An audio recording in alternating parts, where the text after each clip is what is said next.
ओम शांति। हमने बहुत बार सुना है कि जो हम कर्म करते हैं वो कई बार लौट कर हमारे पास आता है। तो हम वही कर्म करें जो लौट कर हमारे पास आए तो जीवन में खुशियां भर दे। हम कई बार बहुत सारे ऐसे कर्म करते हैं जो सोचते नहीं हैं कि वो वापिस आएंगे तो हमारे जीवन में कितना दर्द देकर जाएंगे। आज हम सुबह उठे, अपनी ड्यूटी पर गए, या जो भी आप घर में कार्य कर रहे हैं या बाहर गए, बहुत सारे इंसानों के साथ आपका टकराव होता है, लगाव भी होता है, टकराव भी होता है। कई बार उनके साथ आपके अच्छे कर्मों की मेमोरी जुड़ती है, कई बार उनके साथ आपके बुरी मेमोरी भी जुड़ जाती है।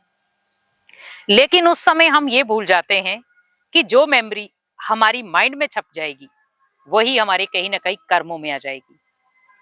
और जब जब हम कोई भी मेमोरी को अपने कर्मों में काउंट करते हैं या उस मेमोरी को अपने कर्मों के हिसाब से लेकर जाते हैं और जब वो लौट कर आती है तो हमारी दिशा को ही दिशाहीन कर देती है। व्यक्ति सोचता है, बहुत सारी प्लानिंग करता है कि आज पूरा दिन मुझे खुश रहना है, लेकिन पूरा दिन उसके विपरीत जाता है। क्योंकि जो कर्मों की ऊर्जा है वो जो आपने बीज बोया है उसी को काट कर जाएगी। क्योंकि जो आप करोगे वही मिलेगा। तो हम विशेष ये ध्यान रखें कि हमने क्या दिया है किसी को।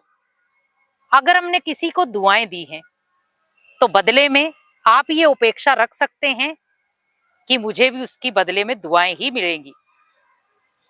कई बार आपने देखा होगा, हम किसी मुसीबत में हैं और बहुत बड़ी मुसीबत है, लेकिन चार हाथ ऐसे आपके सामने आ गए जिन्होंने आपको कहा कि हम आपके साथ खड़े हैं। आप उन्हें जानते ही नहीं थे, 2-4 दिन से जानना शुरू हुए और वो आपको कह रहे हैं कि हम आपको अकेला नहीं छोड़ेंगे, हम हमेशा आपके साथ रहेंगे। अब आप कई बार सोचते हैं कि इन आत्माओं के साथ मेरा क्या कार्मिक अकाउंट होगा, जो आत्माएं मेरे लिए खड़ी हैं। मैं ना इनका कोई रिश्तेदार हूं, ना इनका कोई अपना नाता है, लेकिन ये फिर भी मेरे साथ खड़ी हैं, प्रॉब्लम में मेरे साथ हैं। तो इसका मतलब कहीं ना कहीं ये कार्मिक अकाउंट भी है, क्योंकि आपने भी पूर्व जन्म में जब वो आत्मा अशांत थी या निराश थी, उस समय उस आत्मा को भी आपने सहयोग दिया था, उन आत्माओं का भी आपने उस मुसीबत के समय हाथ थामा था। लेकिन जब आप मुसीबत में थे तब वो आत्माएं भी लौटकर आपके पास आ गई। तो जो आपने किया था वही आपके पास लौट कर आया। बस फर्क इतना था कि तब आप थे और अब वो है। तो बस इतना सा हमें ध्यान रखना है कि जो कर्मों की ऊर्जा है वो बहुत स्ट्रांग होती है, क्योंकि जो किया होगा वही लौट कर आएगा। हम कई बार सोचते हैं कि मैंने तो किसी के साथ कुछ बुरा नहीं किया, तो ये लोग मेरे साथ बुरा क्यों कर रहे हैं। कई बार हम सोचते हैं हमारे पास का जो पड़ोसी है बहुत अच्छा होना चाहिए, या जहां पर मैं वर्कर हूँ वहां पर अगर ऑफिसर है बहुत अच्छा होना चाहिए, या ऑफिसर सोचता है कि मेरे जो एम्प्लॉय हैं वो बहुत अच्छे होने चाहिए। कई बार ऐसे होता भी है, बहुत अच्छे भी निकल आते हैं। लेकिन उस समय हम ये ध्यान रखते हैं कि अगर हल्का फुल्का 1-2 भी एम्प्लॉय अगर खराब निकल आए तो हम कहते हैं भगवान आपने ऐसा क्यों किया। मेरी जहां पर कंपनी इतनी अच्छी कारोबार कर रही थी वहां पर इन 2-4 लोगों की वजह से मेरी कंपनी या बिजनेस में लॉस आ गया।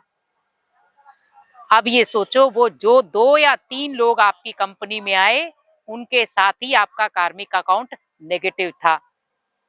वो सूद समेत उस कार्मिक अकाउंट को वापस देने आए हैं, क्योंकि आपने ही उन्हें दिया था। आपने भी उनका कहीं ना कहीं बिजनेस में लॉस किया था, तो वो भी कहीं ना कहीं आपके बिजनेस में लॉस करने के लिए आ गए। और कई बार होता है आपकी डूबती हुई कंपनी को कोई 2-3 लोग ऐसे आते हैं जो ऊपर चढ़ा देते हैं।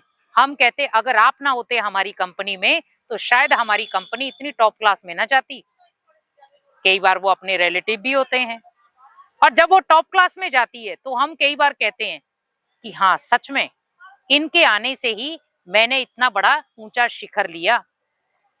तो इनके आने के बाद मीन्स मैं ऊंचाई पर चढ़ा, क्योंकि उन आत्माओं को भी आपने कहीं ना कहीं शिखर पर पहुंचाया था, और आज वो आत्माएं भी आपको शिखर पर पहुंचाने आई हैं। तो कोई भी कर्म ऐसा नहीं होता जो लौट कर ना आए। टाइम लग जाता है, कई बार ज्यादा टाइम लगता है, कई बार कम। कई बार आपने सुबह सुबह ही किसी के साथ गलत कर्म किया है और वापिस शाम को वही कर्म रिपीटेशन के रूप में कोई दूसरा व्यक्ति आपके साथ कर जाता है। कई बार 24 घंटे के अंदर भी आपको कर्मों का हिसाब किताब वापस मिल जाता है। तो जो किया है वही पाएंगे, इसलिए वही कर्म करो जो लौट कर आपके जीवन में आए तो सुख शांति दे, जीवन में आए तो दुआएं दे। सुबह उठते ही अनेक आत्माओं को दुआएं दो, शुभ भावना शुभकामना रखो, ताकि आपका जीवन भी सुखद और जीवन श्रेष्ठ बने। ओम शांति।